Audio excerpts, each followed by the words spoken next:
Today we will look at the life of Frederick Douglass and his contributions to Black history. Hi, my name's Travis. Welcome to my channel.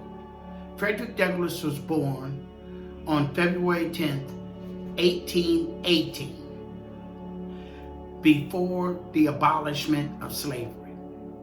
He was the son of an enslaved Black woman and a white father. After his birth, Frederick was separated from his mother. He was raised by his grandparents on a plantation. That plantation was located in Maryland on the Eastern Shore. At 6 years old, he lost his mother. He was then sent to Baltimore to work in his owner's relative's house. This is where Frederick learned to read. He was taught to read in secrecy by his owner's wife, Sophie Hall. At this time, it was illegal for an enslaved person to learn how to read, but that didn't stop Douglass. This is where he got his fascination into learning and education. When Sophia's husband found out, he ordered her to stop teaching him to read. But that did not stop Frederick Douglass. Frederick would read anything that he could find. He would watch white children as they were learning in school and being taught to read. Later in Baltimore, he was introduced to the abolishment movement. The abolishment movement was a group of reformers who was trying to abolish slavery. When he was a teenager, he was sent to work in the fields. Despite the conditions on the plantation, he still resisted and was bound and determined that he was going to learn how to read. Also started to teach the other slaves how to read.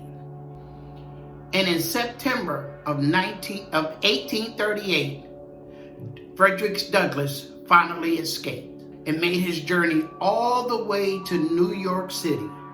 He finally settled in New Bedford, Massachusetts. He then married a Black woman named Anna Murray.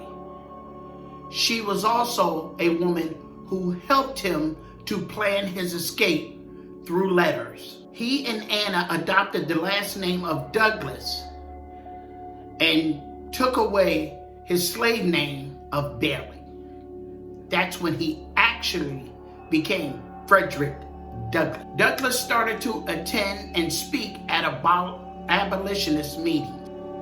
His powerful words about enslaved people moved his audiences very deeply. He created his own newspaper on abolitionists and called it the North Star.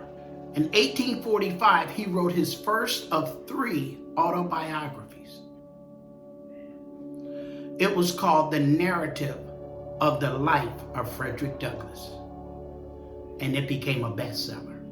It put a light on what slaves went through during slavery and encouraged a lot of other people to try to end slavery once and for all.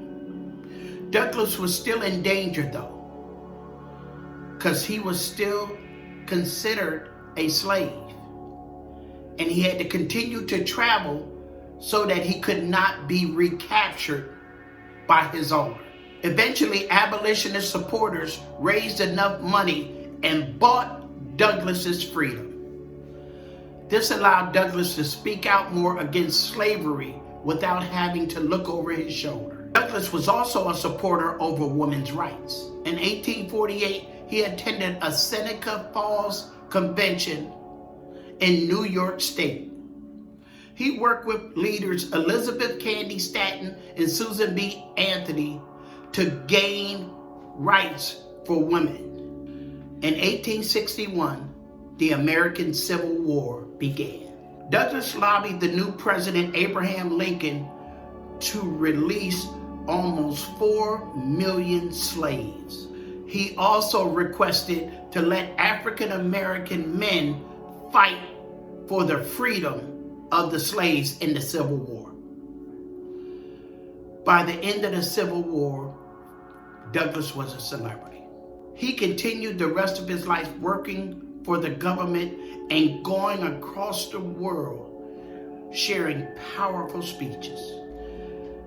Douglass died in 1895. We owe a great deal to him, as well as others like him. People who struggle to make progress for all of us today. Never forget the importance of Douglass. His legacy and incredible story live on today. Happy Black History.